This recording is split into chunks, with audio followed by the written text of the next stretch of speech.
The United States Capitol building, the home of American democracy and global symbol of freedom, is one of the most recognizable buildings in the world. The Capitol building itself reflects the history of America, growing and evolving with the nation since its first cornerstone was laid. The person first credited with the title of architect of the Capitol was Dr. William Thornton. His design for the Capitol was selected by President George Washington in 1793 to be built atop Jenkins Hill. On September 18, 1793, President George Washington laid the cornerstone, but due to the challenges of acquiring the materials and the skilled labor to build the Capitol, by August 1796, the commissioners were forced to focus the entire work effort on the building's north wing so that it could be ready for government occupancy. Even with the focus on the north wing, some third-floor rooms were still unfinished when the Congress, the Supreme Court, the Library of Congress, and the courts of the District of Columbia were moved into the building in 1800.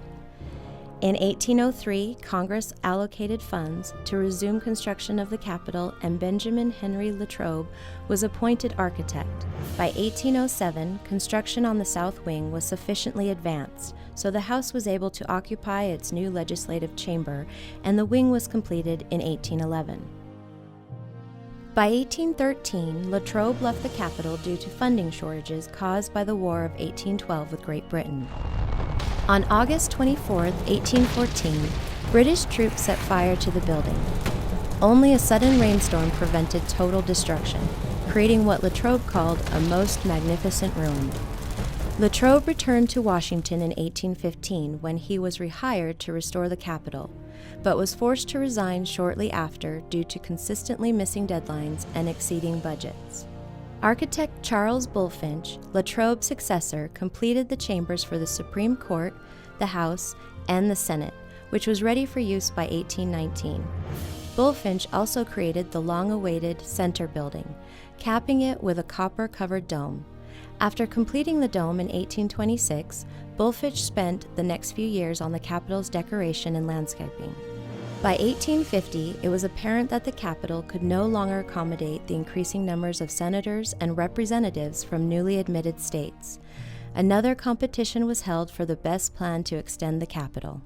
President Millard Fillmore appointed Philadelphia architect Thomas Hugh Walter, who would design and add two significant wings to the Capitol, housing the Senate on the north side and the House of Representatives on the south. As the new wings were constructed, more than doubling the length of the Capitol, it became apparent that the dome erected by Bulfinch no longer suited the building's proportions.